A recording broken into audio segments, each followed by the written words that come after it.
Barcelona. Reuters. Hundreds of thousands of supporters of a unified Spain filled Barcelona streets on Sunday in one of the biggest shows of force yet by the so-called silent majority that has watched as regional political leaders push for Catalan independence. Prunity supporters take part in a demonstration in central Barcelona, Spain, October 29, 2017. Reuters. Nazca political parties opposing a split by Catalonia from Spain had a small lead in an opinion poll published on Sunday, the first since Madrid called a regional election to try to resolve the country's worst political crisis in 4 decades.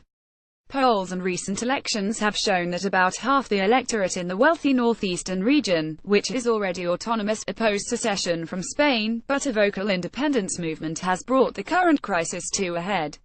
Spain's central government called an election for December 21 on Friday after sacking Catalonia's president Carles Puigdemont, dissolving its parliament and dismissing its government. That followed the Assembly's unilateral declaration of independence in a vote boycotted by 3 national parties. The regional government claimed it had a mandate to push ahead with independence following an unofficial referendum on October 1, which was ruled illegal under Spanish law and mostly boycotted by unionists. Waving thousands of Spanish flags and singing Viva España, protesters on Sunday turned out in the largest display of support for a united Spain since the beginning of the crisis, underlining the depth of division in Catalonia itself. "I'm here to defend Spanish unity and the law," said Alfonso Machado, 55, a salesman standing with a little girl with Spanish flags in her hair. "Knowing that in the end there won't be independence, I feel sorry for all the people tricked into thinking there could be and the divisions they've driven through Catalan society." Slight unionists lead the poll of 1,000 people by Sigma Dos for newspaper El Mundo, which opposes independence, showed anti-independence parties winning 43.4%, supporting pro-independence parties 42.5%. The survey was taken from Monday to Thursday, just as the central government prepared to take control of Catalonia.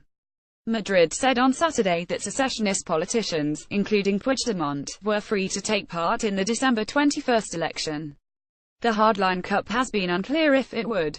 The deposed Catalan government would soon have to make difficult decisions, Puigdemont's former deputy Oriol Junqueras said on Sunday in an editorial in the Catalan online newspaper El Punt Avui. He stopped short of saying they would take part in the election. "We need a shared strategy. It's important to weave solid alliances with those who are willing to build a state that serves its citizens," he said, possibly alluding to a rumored alliance between his own ERC party and the Catalonia arm of the anti-austerity Podemos party. Such an alliance could put the independence movement in difficult position, as it would mean joining forces with parties that reject Madrid's hardline but do not support secession. Prunity supporters take part in a demonstration in central Barcelona, Spain, October 29, 2017.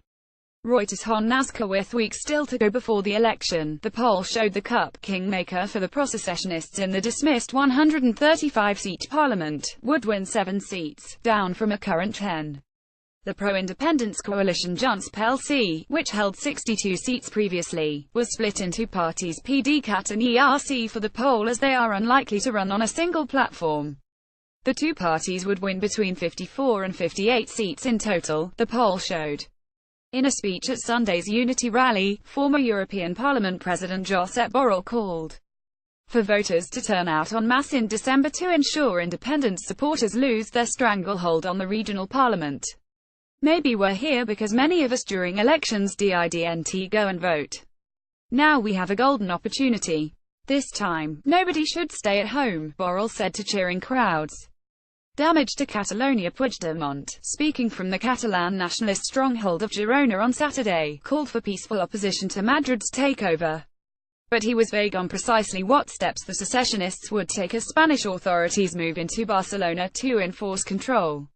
European countries, the United States and Mexico have also rejected the Catalan Declaration of Independence and expressed support for Spain's unity. But emotions are running high, and the next few days will be tricky for Madrid as it embarks on enforcing direct rule and putting officials in administrative roles. National police were accused of heavy-handedness during the October 1 referendum. Officers of the regional police force, called the Mossos d'Esquadra in Catalan, were stationed in main public and government buildings on Sunday. But the force is believed to have divided loyalties. The central government has removed the Mossos chief Josep Luis Trapero, and said units could be replaced if warranted. In an open letter on Sunday, the Interior Minister Juan Ignacio Zoido praised the Mossos for their work and urged them to accept the new leadership structure, which will temporarily be directed from Madrid. The main secessionist group, the Catalan National Assembly, has urged civil servants not to follow orders from the central government and to mount peaceful resistance, while the pro-independence trade union CSC has called the strike. Since the return of democracy in the late 1970s, Spain has suffered several traumatic episodes, including an attempted military coup in 1981, a violent Basque separatist conflict, and more recently an economic crisis. The Catalan issue is, however, the biggest challenge to the territorial integrity of what is now a progressive European Union nation. The chaos has also prompted an exodus of businesses from Catalonia, which contributes about a fifth of Spain's economy, the fourth largest in the Eurozone. Tourism in hugely popular Barcelona has been hit and markets have darted up and down on the fast-moving developments. European leaders have also denounced the push, fearing it could fan separatist sentiment around the continent. Reporting by Sonia Dowsett in Barcelona and Paul Day and Thomas Cobos in Madrid. Editing by Angus Maxwin and Catherine Evans. Source: Standards to Thomson Reuters. Trust principles.